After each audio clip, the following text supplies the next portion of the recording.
Oh,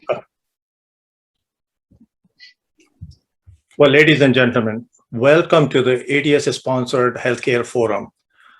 As you already know, that we provide this community service under the sponsorship of American Desi Society, also known as ATS.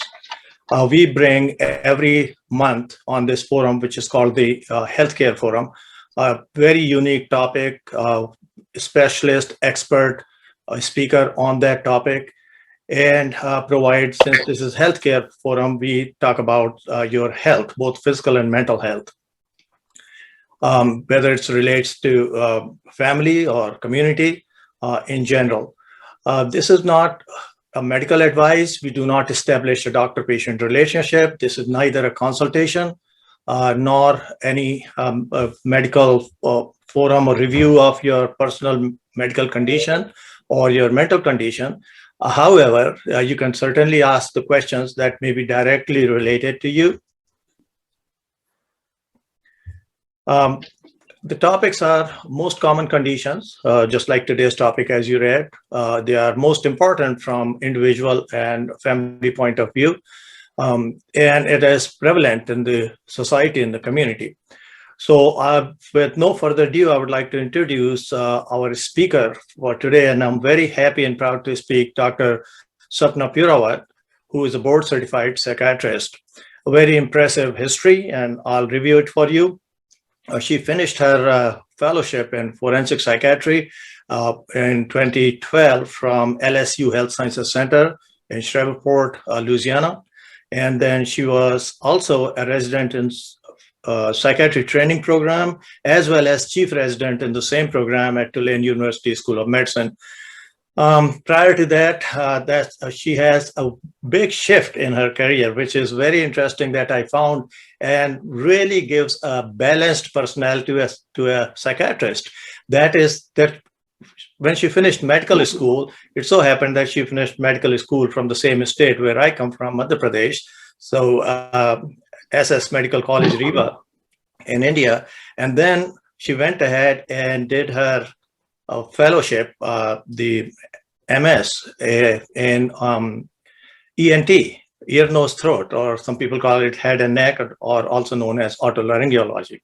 So she finished that training in Indore at the MGM Medical College. And then when she came to United States, as you know, that now she's a board certified psychiatrist after the training at the institutions that I defined. She is board certified with the American Board of Psychiatry and Neurology, and also has licenses in Louisiana and, of course, California. And she is still registered with the Madhya Pradesh Medical Council India, which I found was very, very interesting, that she's still having the professional ties to that level there. She lives in Stockton, California with her husband, who himself is a physician, Dr. Karthik Rajput, and two children. She enjoys travel, reading, swimming, working out, just everything we should be doing every day for our mental health. So today's topic is, as I said, is very interesting. We humans somehow find how to stress about everything. Whether you are successful, you are unsuccessful, you are in between, struggling, we have some way to certainly find stress in our life. And Dr. Purawat is going to talk to us about how to handle that situation. So without further ado, I want to introduce Dr. Sapna Purawat, and the microphone is all yours, Doctor. Go ahead, take it away. Thank you. Well, thank you for such a great introduction, and thank you for inviting me. It's definitely one of those things which we want to see. You talk to everyone, and everyone talks about stress, like even young kids, like they talk about stress.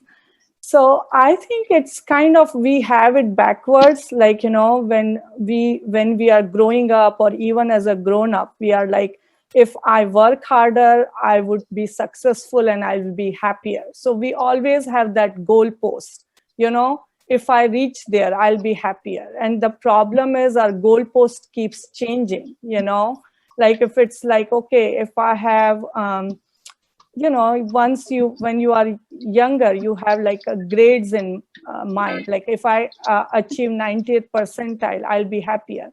Once you reach 90th percentile, you change it to 95th percentile. So the thing is, we keep changing that for our brain. So our brain is like all confused, like what is happy, we start, once you reach a certain level, then you start comparing yourself with other people. So that's what we want to talk about, like how to learn to be happy in present. It's not external factors. The happiness given by external factors is only 10%. 90% is what you think, how effective you are in the present, what you make of a situation. So the things which really help is, as I said, we forget what we have. We always go to the next thing. So the one thing which really helps, which can set your happiness to a new level, to be happy in present, is gratefulness list. Come up with 3 new things every day you are grateful for 21 days, and it would reset you. It would change your outlook to positive. It's, as I said, you can have everything in at your fingertips, but if you don't have a new iPhone, that's what bothers you day and night. It's like, I want a new iPhone, or my pictures don't come out good. But once you start having that gratefulness list, 3 new things that you are grateful for 21 days, it releases dopamine. It kind of resets your brain. The other thing which is simple and which can be done is mindfulness.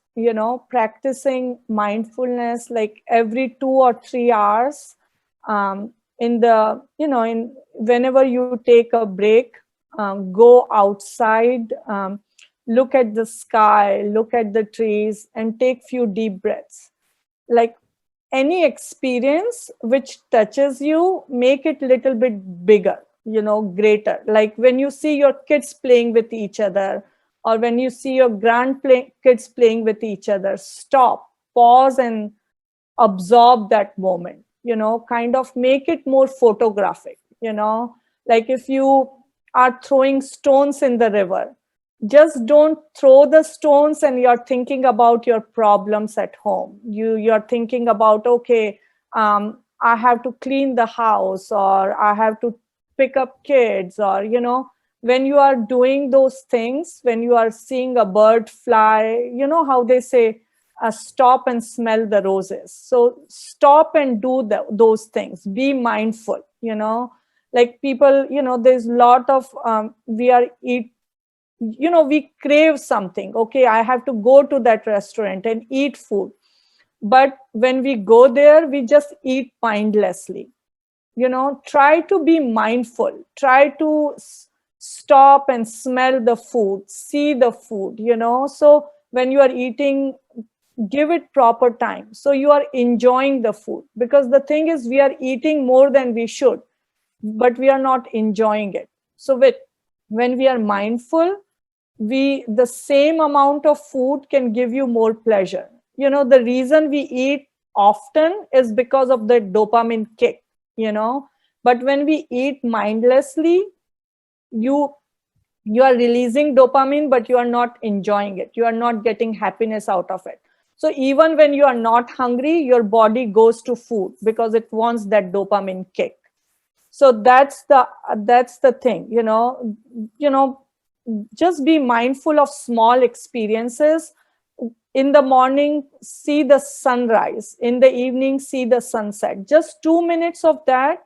And what happens is, normally we are operating in the 5% of our brain, the 5% of brain, which is kind of lot of waves, lot of up and down, stress. But when you are pausing, when you are enjoying the wind or enjoying the birds, you go in the 90% of your brain. You tap that 90%, the subconscious brain. So what you would see is your reaction time. Like when you are, if your kids are fighting and you want to kind of nudge them or shout at them, your reaction time increases. You respond much more in a calm way, because you are able to tap in that subconscious brain. So these, as I said, gratefulness list, these small experiences which touch you, make them little bit bigger, make them longer, make them be more present in them. And again, third thing which has like immense benefits, is exercise. People will always ask me, what can I do so I don't feel stressed out? I don't need medicines, because no one wants to be on medicines. So I say, like, the first free thing you can do to get rid of your stress, anxiety, depression is exercise. Exercise release, there's a big research, the exercise, when you exercise for 30 minutes, 3 to 4 times a week. It doesn't have to be, but you have to get your heart rate up. It increases the size of your prefrontal cortex. It increases the size of your hippocampus. And the prefrontal cortex is the one which separates human being from other animals. It's where the executive functioning is. So like we plan meetings, animals don't.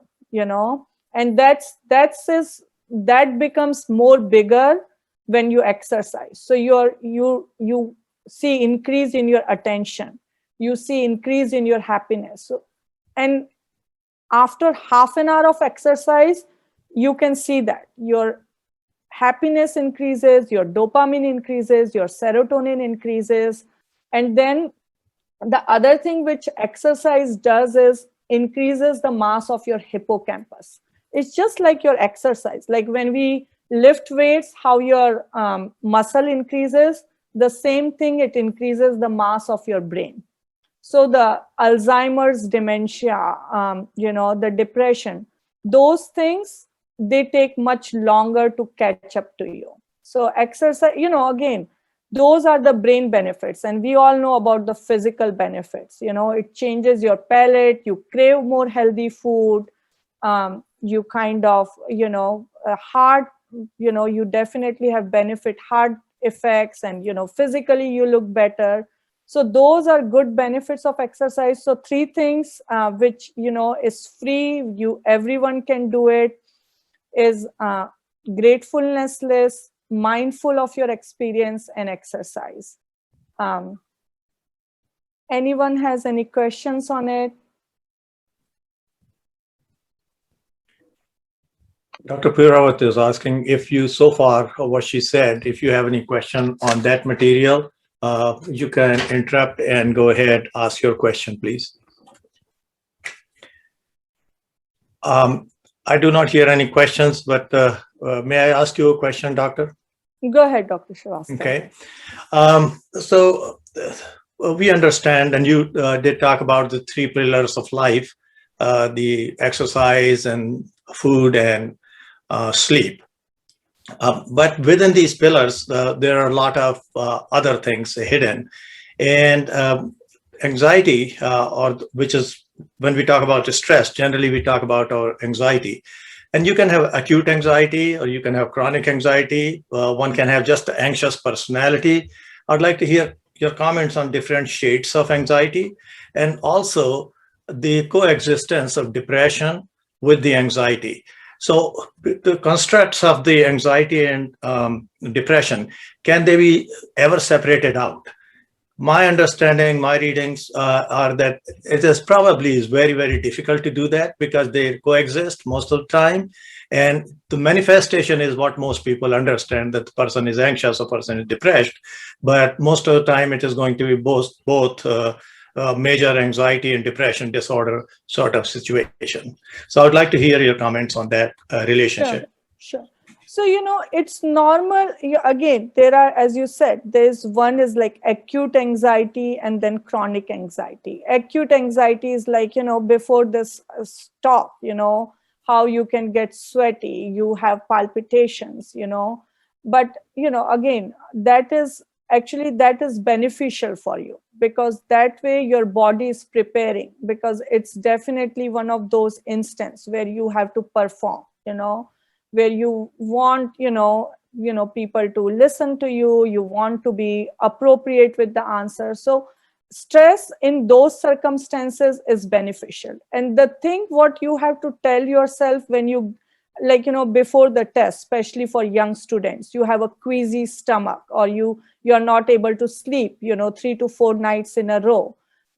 Sometimes people get diarrhea, sometimes they have heart pounding, they can hear their heart. So you have to tell yourself, okay, my body is getting ready for the big moment. My body, that's why you don't even need an alarm clock before your exam. You are up prior to alarm clock, because your body is getting ready for that big moment. So you need to. So what we use is like rain technique, for these day-to-day anxiety moments. Like if you are over a very high bridge, you are driving a car and you start having palpitation, you feel like you are going to hit the brake, that's when you have to use the rain technique. So rain technique is first recognize that, give it a name.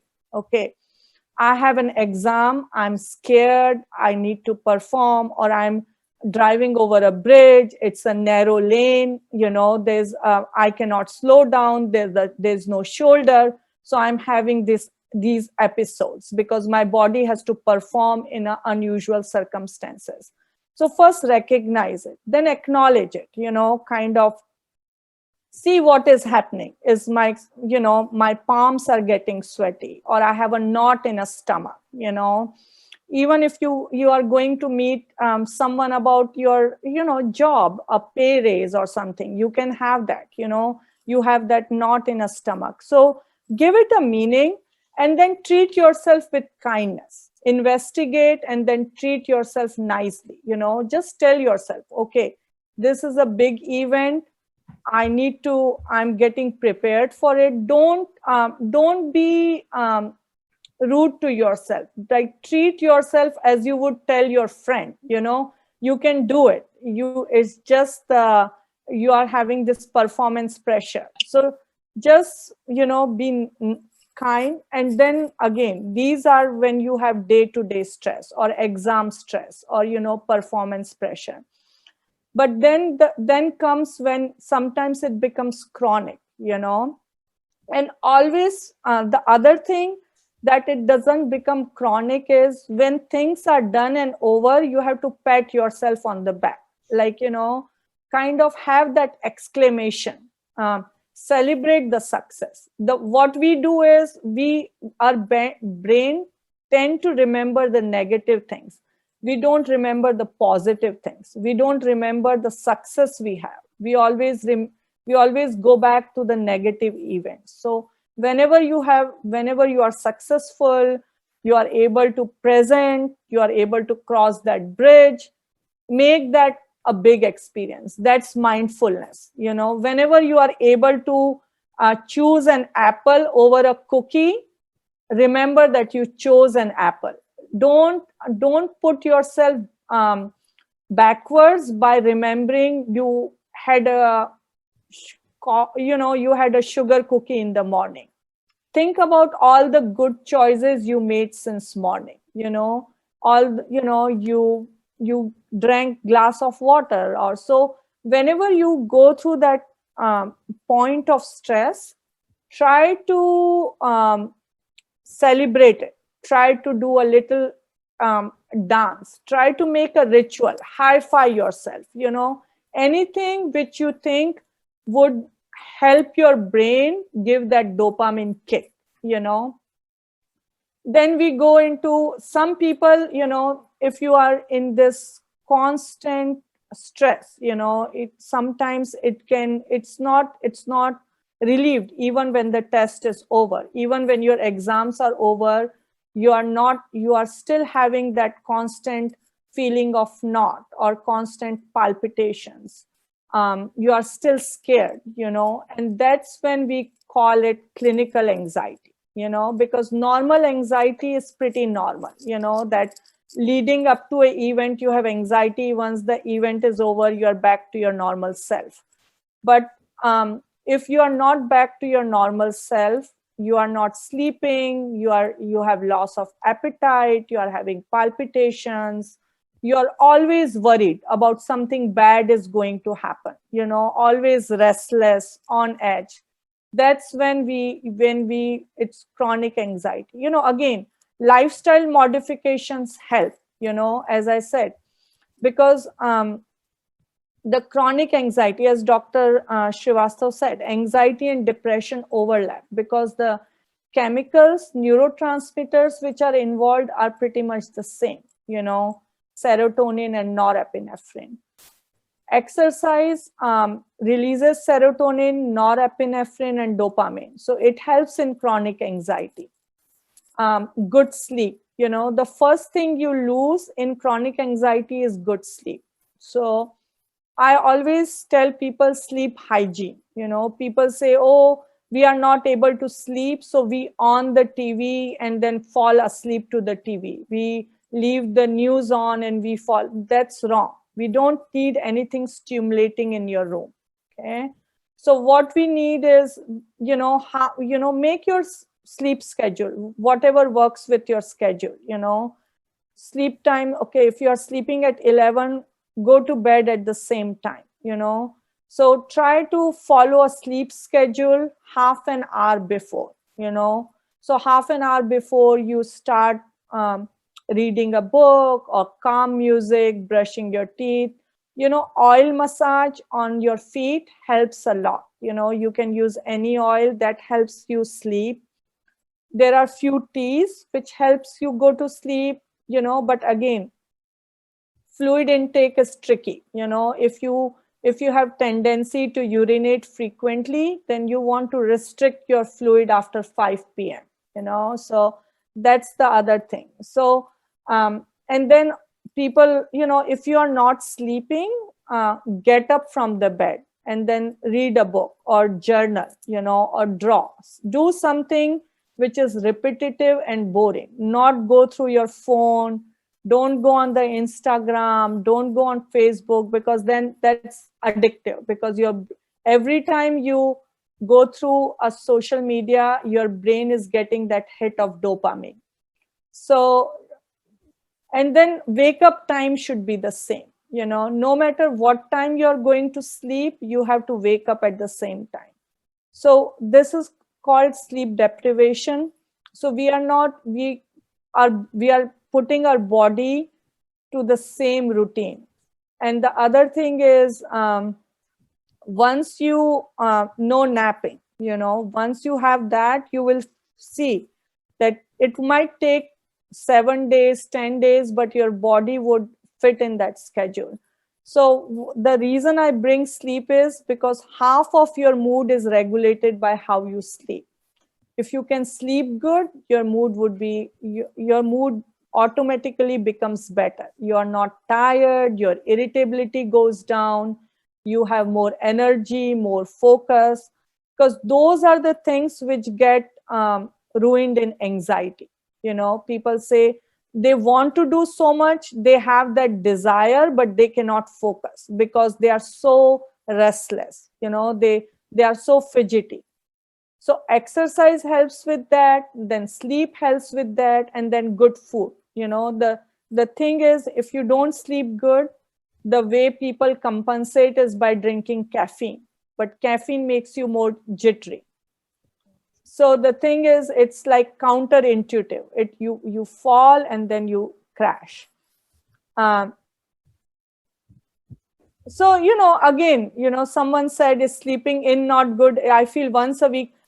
That's good. If you have a normal sleep cycle, that's okay. But if you're wanting to get into a good sleeping habits, that's when you have to be very particular about sleeping in at the same time and waking up at the same time. But if sleep is a mode of relaxation, you enjoy sleeping in, that's good. If but the thing is, sometimes people, because of anxiety, are not able to sleep. So there are few natural supplements which can be used for sleep. One is melatonin, which is over the counter. The other one is magnesium glycinate, which can 200 milligram can be used. And ashwagandha is another Ayurvedic supplement which can be used for good sleep. And as I said, lavender tea is one good. It's herbal, and kind of you can just make that tea. So those are good things for sleep. Again, if you are sleeping good, you're exercising, you're eating good, again, and then in spite of all that, you are bombarded with the thoughts of worry, bombarded with restlessness, then it's good to go to a therapist. It's good to go to a physician and see if there are some medication. And sometimes it doesn't mean that you are in a cave. When you are anxious, it doesn't mean that there's no coming out of it, because that's what people are worried about. Like they say, oh, if I'm on this medicine, do I get addicted to it? Do I have to be on it for lifetime? It's not really. Sometimes it's the phase of life. Sometimes you don't have those good coping skills, and you need that little bit of extra support. And it's okay. These medicines are very safe. They have been around for many years. It's just like COVID vaccine. We see with vaccination, the rates have gone down. Sometimes people have diabetes. You maintain your lifestyle by eating healthy, by exercising, but sometimes you still would need insulin. And sometimes people need lifelong insulin, and some people are able to curb their diabetes. They need insulin for a little bit, and then they might not need it. So it all depends on how much is your body producing serotonin, norepinephrine, and how much do you need the outside supplement. So that's chronic anxiety. And again, as Dr. Srivastava said, sometimes anxiety and depression go hand in hand. And that's true. And most of the medications which are used to treat depression and anxiety are also the same, But anxiety is more worry, like you worry about your future. You worry about, what's going to happen. If you have to be at a certain place, you kind of are looking at all the directions. And that's prepared. That's okay, But when it comes to the point that you are not sleeping prior to the going there, that's when it is clinical. If you are getting all your dots dotted, all your lines checked, that's okay. You want the car to be good, you want gas to be filled, that's okay. But if you are not sleeping, if you are losing sleep, you are losing appetite, you are not eating, that's bad. That's when you need little bit more than exercise and eating good and sleep. Well, thank you so much. I'm still expecting questions. If you are anxious about asking the question on the camera, the chat box is there for you to type in your question, and I'll ask on your behalf. So one question I see, well, before I ask the question, first of all, what I gathered from your conversation just before this, that one should be able to recognize that they are suffering with anxiety or anxiety disorder, and then they should use power of autosuggestion, change in their behavior, which goes around with good quality sleep, exercise, and changing their eating habits in order to have good sense of general health.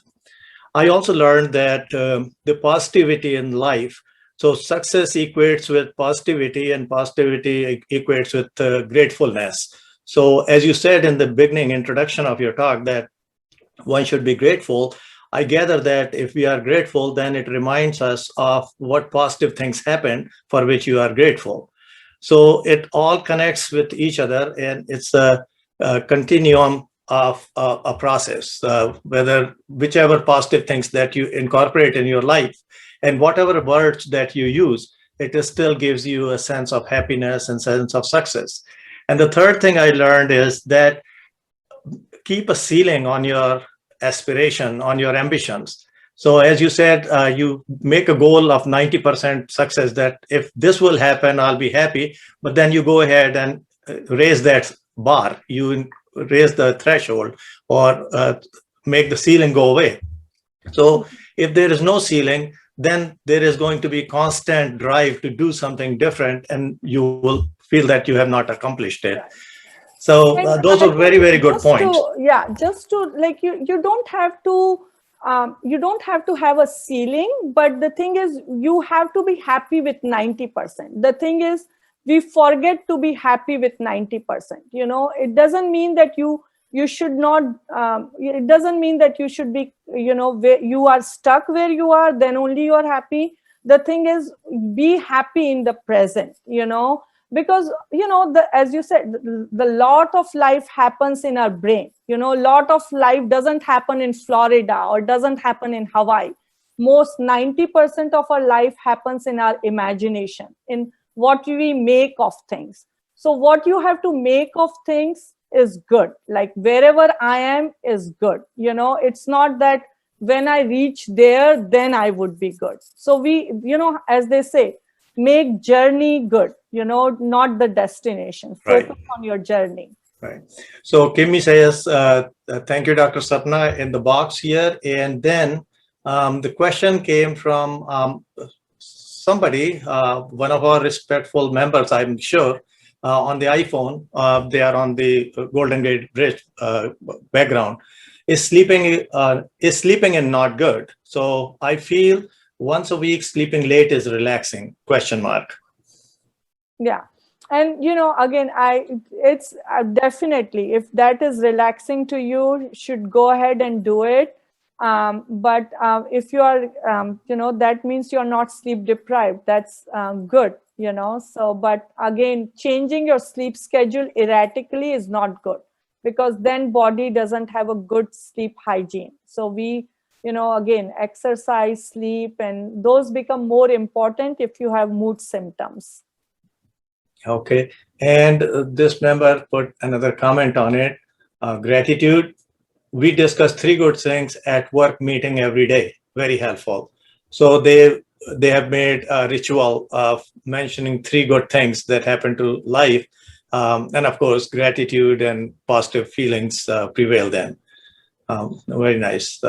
Thank you for that comment here. Dr. Sharad Arora has a question. How do alcohol or other external substances affect stress? Sure. You know, again, you know, when we are stressed out, we feel like, you know, what is the out thing there which can make us happy or which can make us less anxious.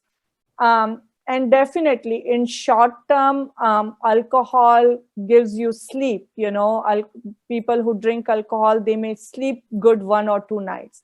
But the problem with it is tolerance. You develop tolerance, and then alcohol is a depressant. You know, so the you know, it kind of backfires.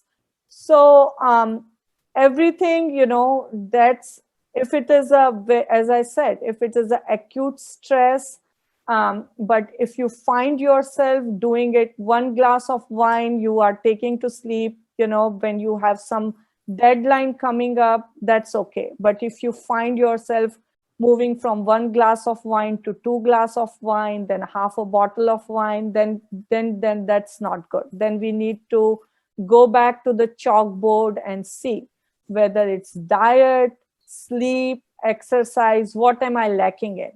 Or is it my workplace? What is going on in my life which is giving me stress? Is it like, am I craving a meaningful relationship, or am I craving some meaning in my workplace? So, you know, again, always burnout is very common in workplace right now. Again, it's again that moving goalpost.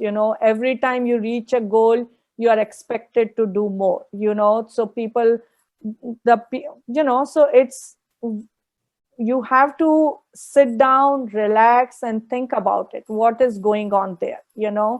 Um, is it, am I making a positive impact? What am I working for? Is it just a number, or what am I doing which is making me happy? Every positive experience you have, if you journal, that helps a lot. Again, as I said, one negative review, one complaint of a coworker would linger in your brain for a longer period of time than kind of 15 compliments you get every day.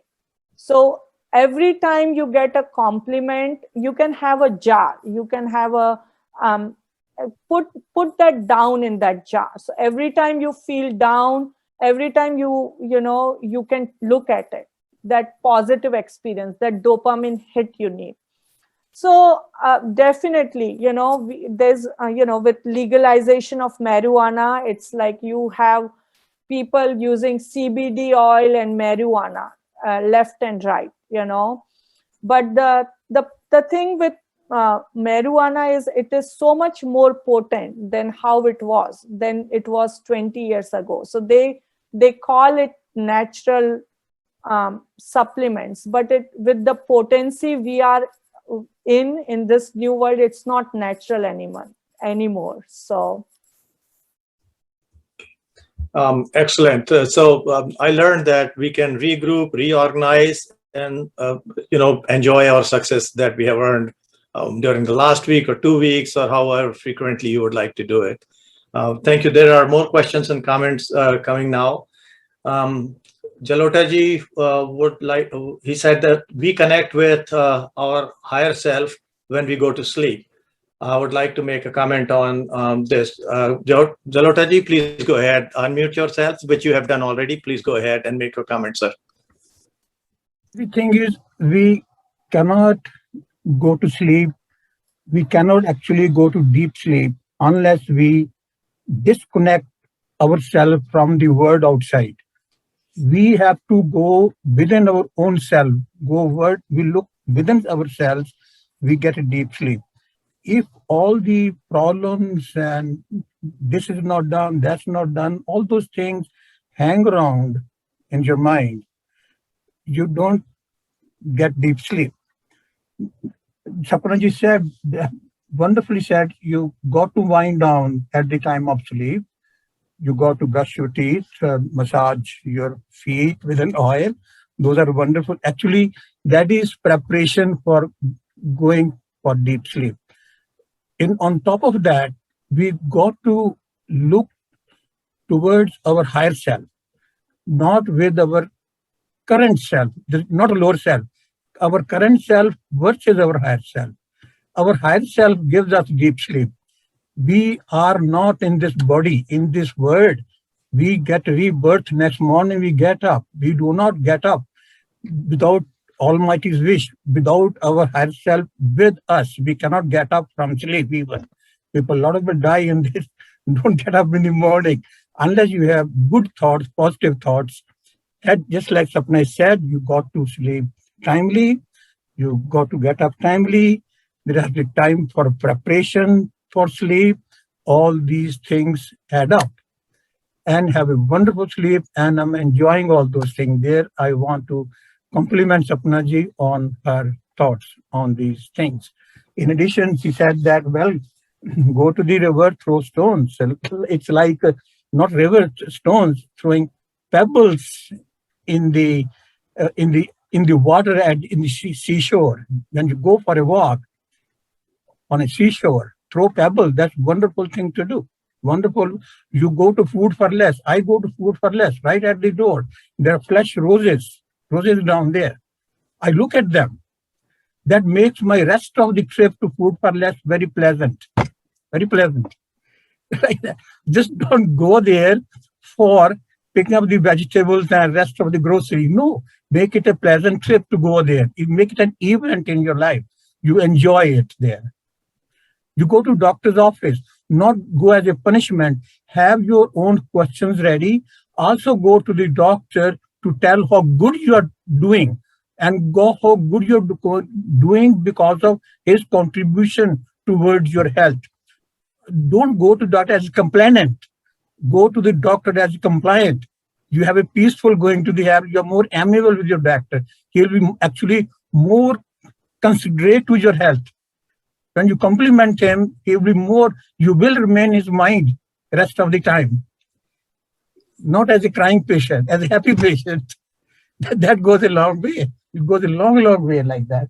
And in the time of, like in connecting with the higher self is like, as you said, be happy in the present. Yes, that's very true. The future nobody has seen yet. To be happy in the present, that's a wonderful thing. So anyway, these are my few comments. Jalota, that was a very, very powerful thought. All the thoughts that you stated were very powerful. People remember you by how you make them feel. And as you said, you go to a doctor, you go to your friend, you are in a social setting. What you say, how you project yourself to people, that's what they remember. Whether it's good, they will remember you that way. If it's not that good, they will remember you that way. So with that, I'll go to the next question. And I think this is Dr. Sapna, of course, for you, from Neelam. Neelam would like to ask, do these same concept apply to young children as well? Is there any long-term impact of anxiety or stress in children? Yeah, that's a very powerful question, and thank you for asking that. Raising young kids in these times is not easy. That's so the same principle applies to young kids too. I think what we are doing in this day and age is we want to make everything better for our kids. If they say, oh, mom, I'm nervous. So what are you nervous about? What is there to be nervous about? So don't negate their feelings. If they come to you with fear, with frustration, with anger, give the name to their feelings, because kids don't know what they are going through. They are still figuring out. If they have a test and they're crying about it, tell them it's okay to be nervous. Don't tell them that you should not be nervous, you would do good. Like, don't negate their feelings. The other thing is there are long-term impact of anxiety and stress. You don't want them to be fearful. The thing is, it is, you see kids who don't want to go out, are isolating, don't want to go in social setting. There are so many kids who cannot drive a car because they are so anxious, they are so restless and edgy. So there are long-term impact. So same things apply to kids. Stop comparing kids. Stop comparing one kid from other. It's like every kid is unique. Everyone has their strength and weakness. So celebrate their strength and let them know their weakness. It's okay. You would complete your journey in your own way. The other thing is, if the test is coming up, meditation helps, kind of, being mindful. The same concept applied to kids too. Like, the kids are too distracted, too fast, and too restless. Tell them to slow down, not to do multiple things at multiple times. Again, sleep, eating good, exercise, let them play in the dirt. If you see, when you have young kids, you can buy them expensive toys, but they don't want to play with them. They want to hold a stick and dig a dirt. Why digging dirt? Because those are the sensory mechanism which gets stimulated. So digging a dirt is really good. Like, even when we are anxious, if you feel like you are touching the earth, you get grounded. So those things, if you look back, the best happiness or joyous moment you had were when you were running around freely in the dirt, or climbing a tree, or picking up mangoes and running away. Those were more exhilarating moments rather than living in a resort in a Hawaii, rather than spending a week. So those things still hold true. Small things, that's why I say we need to change the definition of happiness, that success would make us happy. It's not success, it's those small things, would make you happy. And say same things to your kids, do what you want to do, but it's not like getting those marks or comparing yourself. Be like that kid, that would make him happy. Thank you, Dr. Sapna. I have a question. In fact, I'm waiting for more questions. In fact, Dr. Sharad Arora has a question. Is there a way to harness stress to lead to success in specific goals?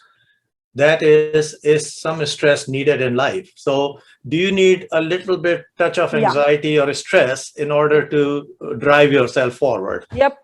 That is human biological response. That is what has prevented us to be a superior race, So definitely stress is needed. That is what keeps you moving forward. But how to harness that stress is the same thing, recognize it. Tell your body that I'm having this stress because I'm preparing for an exam or I'm preparing a presentation. So, it is whatever, again, as I said, most of the things are happening in your brain. If I feel like, oh, I'm living in a, such a beautiful place, the weather is so nice outside, I can go for a run. That's your, whatever thoughts you create the feelings you have. If it's a 70-degree outside and I say it's hot, then it would become hot. If it is a 70-degree outside and the thoughts I create is, it's a nice day, I can go outside, you start feeling good. So basically, that's how you harness your brain, because no one else is creating thoughts in your brain. You are, if your child gets 90% and you want to celebrate it, you create, okay, he's successful, he did 90%, he got 90%. Congratulations. But if you feel like, oh, 90% is not good enough, he should have scored 95%, you ruin your day. So it's whatever thoughts we put in our brain create feelings we have. So brain is very powerful. You don't go to vacation every day, but you live in your brain every day. And even in if you are on a vacation, if your brain is not right, you can ruin any place you go. So what is important is what goes on here. I wanna add something. Exactly what you said, that life happens in our brain. I realized, it took me many years to realize, but I realized if I have 20 things to do and I keep thinking that, oh, I have to do this, oh, I have to do this, oh, I have to do this, it tires me out and stresses me out to a point where my body would shut down and I just wanna just give up everything, compared to when I don't think about it, but I actually get up and just do them. They seem so simple and so easy and not even time consuming and not stressful at all. So are there any coping mechanisms like that you can share for adults and children? Like if they're finding that they have, oh, I have a test, I have to do this, I have to do that, I have to do that, that is pending. So some coping mechanism to handle that. Again, as I said, first of all, whenever you are looking at the task, if you have what has been done so far, I know Virtu's graduation is coming up. So, what have you done so far? Then give yourself credit, like, okay, I have done this, and then move on to the other things, because sometimes it's, elephant, there's only the tail of the elephant remaining and you're stressing about, but the whole thing. And sometimes, as you said, it's emotional too. You are not worried about the physical aspect, but you are nervous and worried about how everything would come around, So that's okay. So recognize it, that I have done this and organized, as you said, what are the techniques? So like, everyone has ADD, everyone, we all can use Adderall in our life, so we need to be that, to have that organizational skills. Like first thing in the morning, most of the people write to-do list in night. I suggest do it in the morning, because otherwise, if you do it at night, you become stressed out and it impairs your sleep. So have a to-do list in morning, and the same thing I do with the eating. Just make a mental note rather than, how people log the food at night. Log in the first thing in the morning, what you want to eat throughout the day. So that way you have a mental picture. Okay, for breakfast, I'll have this, for lunch, I have this, and dinner, I have this. So you are set. You don't have to think about food, Same thing with your to-do list, what is most important, and just do 2 things at a time. Don't make like 10 things. Just do 2 things and like have like a celebratory dance. After you do it, just kind of high-five yourself. So you are creating that positive response, After you are done with 2, then go to next 2. So this order works for everyone, for adults, for kids. And always, it's just like a meeting. When you write something down, you show up. When you have an appointment, you show up. Same thing goes for your list. If you write down, make accountable, do something for accountability, Okay, I will tell my son, or I will tell my husband, or I will tell myself, or I'll text someone. If you are unable to do things, so that accountability usually helps. So organization and prioritization. What's your priority, right? So that's the most important thing, because that's the one which is going to bother you most until that is taken care of. Well, we are coming to I'm looking at the time, and we are coming to the resolution phase of this wonderful conversation tonight. I still have a few questions that I would like to ask. There is a hand raised. Kavitaji, you have a question? Oh, accidental hand raise, I guess. Yeah. No. I don't have a question, but I have a request. It was such a wonderful talk, and I am just going to do 2 things and give myself a reward. And I learned actually something very good, and I'm just keep on doing actually. And I really appreciate your talk, and please come at least, maybe in 2 months once. It's like a counseling on Zoom. Yeah, we need it a lot. Much. Yeah, come please make some time for us. And Sapna, it was wonderful. Thank you. I appreciate your encouragement. I am very, strong person, and I don't let anything, come on me, but still I need lot of reward. So I'm going to get all that now.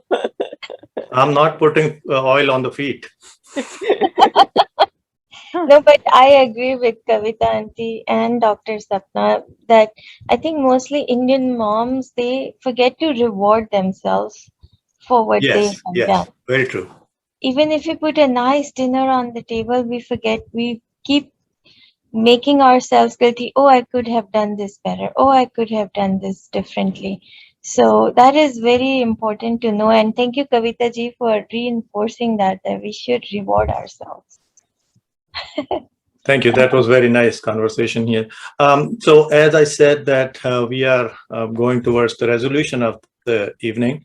The question is, Doctor, that at what time and what is the role of the medications in the management of stress, anxiety, and depression? Sure.